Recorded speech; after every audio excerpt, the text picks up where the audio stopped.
हरिओम. योगदास श्री जयगणेश जोशी यांनी केलेले आत्माराम या ग्रंथाचे हे निरूपण. अध्याय 3, ओवी क्रमांक 7. स्वरूप निर्मळ आणि निघोट, स्वरूप सेवटाचा सेवट, जिकडे पहावे तिकडे नीट, सन्मुखची आहे. श्री समर्थांनी आत्मारामाचे येथे यथार्थ वर्णन केले आहे. हे असे वर्णन करणे स्वानुभूतीशिवाय अशक्य आहे. यामधील एक एक शब्द समजून घ्यावा, तेव्हाच ही ओवी पूर्णपणे समजेल. येथे स्वरूप म्हणजे अर्थातच आत्माराम आहे. निर्मळ, निर्मळ म्हणजे परिपूर्ण शुद्ध आणि पवित्र असलेले. ब्रह्मांडात यापेक्षा आणखी काहीही शुद्ध आणि पवित्र असू शकत नाही, कारण ब्रह्मांडामधील सर्वस्वाची निर्मिती आत्मारामामधून आत्मारामानंतर झाली आहे. आत्माराम परम आहे, मूलभूत आहे. यामुळे तो मलिन होण्याचा प्रश्नच निर्माण होत नाही, कारण त्याला मलिन करायला तेथे त्याच्या स्वतःशिवाय अन्य काहीही नाही. जे काही आहे ते त्याच्यापासून दूर आहे, त्याच्या पलीकडे आहे. यास्तव साक्षात्कारासाठी आपल्याला सर्वस्वाच्या अतीत व्हावे लागते. तेथे यथा कालावधी आपल्याला शुद्ध आणि पवित्र आचरण अंगवळणी करावे लागते. तरच आपण आपली मूलभूत परमशुद्धी आणि पावित्र्य पुन्हा प्राप्त करतो. आता काळजी नसते. आता जरी भौतिकात जीवन जगणे झाले तरी तेथे पाय घसरण्याची शक्यता कमीत कमी असते. असा हा निर्मळपणा साक्षात्कारीला जाणवतो. त्याप्रमाणे आचरण करून त्याच्यामध्ये आमूलाग्र बदल होतो.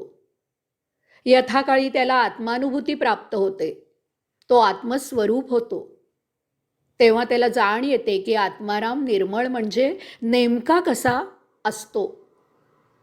निर्घोट, निघोट. निघोट म्हणजे आत्माराम ब्रह्मांडात सर्वत्र परिपूर्णपणे ठासून भरगच्च घनदाट भरलेला आहे. हे ब्रह्मांड आत्मारामाने परिपूर्ण भरलेले आणि व्यापलेले आहे. येथे अन्य कशासाठी किंचितही जागा शिल्लक नाही. जे आहे ती आत्मारामाचीच अभिव्यक्ती आहे. येथे त्याच्याशिवाय अन्य काहीही नाही. जे काही निर्माण होते ते आत्मारामामधूनच निर्माण होत असते. ते निर्माण आत्मारामामुळेच येथे यथाकाळ टिकते. शेवटी कालावधी संपला की ते निर्माण आत्मारामामध्येच विलीन होते. त्यामधून पुन्हा नवनिर्मिती होते. असे अव्याहत होत असते. यावरून आपण आपले येथे असलेले वास्तव्य जाणून घ्यावे. ते सीमित नाही.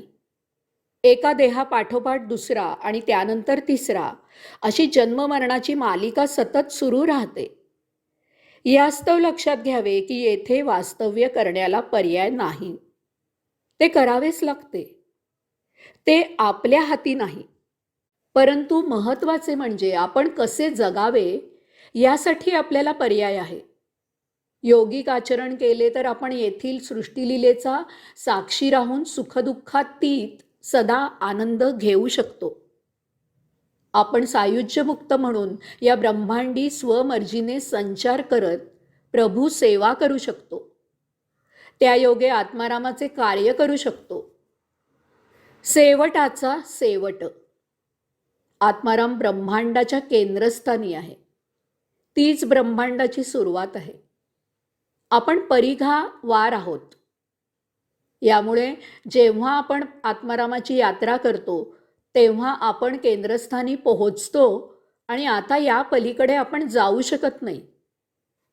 त्यातून कोणी या पलीकडे गेलास तर केंद्र भेदून त्या पलीकडे पुन्हा त्याची परिघाची यात्रा सुरू होते. याचा अर्थ आत्मारामाची अनुभूती मिळाली, साक्षात्कार झाला की त्या योगे सतत योगाचरण सांभाळावे. चुकून जरी पाय घसरला तरी पुन्हा भौतिकात रवानगी होते हे पक्के जाणून घ्यावे. तसे झाले की पुन्हा पहिल्यापासून यात्रा आरंभ करावी लागते. आत्माराम हाच ब्रह्मांडाच्या शेवटाचा शेवट आहे,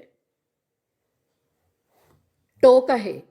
आता या पलीकडे आणखी काहीही नाही. यास्तव आत्मानुभूती मिळाली याचा अर्थ या ब्रह्मांडामधील सर्व काही मिळाले. आता आणखी मिळायचे काहीही शिल्लक नाही. जे शाश्वत मिळाले आहे ते टिकवायचे इतकेच बाकी आहे. जिकडे तिकडे सन्मुखची, जिकडे तिकडे सन्मुखची.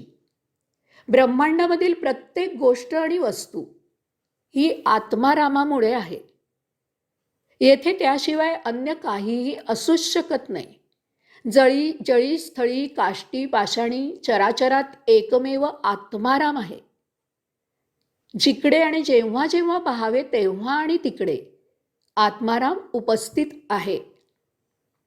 गीतेने यालाच विश्वोतोमुखम असे 11व्या अध्यायात म्हटले आहे. आत्माराम म्हणजे परम ऊर्जा, अव्ययम आहे. त्याला मागे पुढे बाजूला वर खाली असे काहीही नाही. यामुळे आपल्यासाठी आत्माराम सदा सन्मुखच आहे. येथे दिशेचा प्रश्न नाही. कोणत्याही दिशेला कोणत्याही बाजूला पाहावे, आत्माराम आपल्याकडे मुख केलेल्या अवस्थेतच आहे. कोणत्याही बाजूला पाहावे, आत्माराम आपल्याकडे मुख केलेल्या अवस्थेतच आहे. आत्मारामाच्या उपासनेसाठी स्थलकालाचा प्रश्न निर्माण होत नाही. जेव्हा उपासना कराल तेव्हा ती त्याच्याकडे सन्मुख करूनच केलेली असते. कसलाही संदेह न घेता बसल्या वेळी आणि जागी उपासना सुरू करावी. ती त्याला पोहोचते. हरिओम.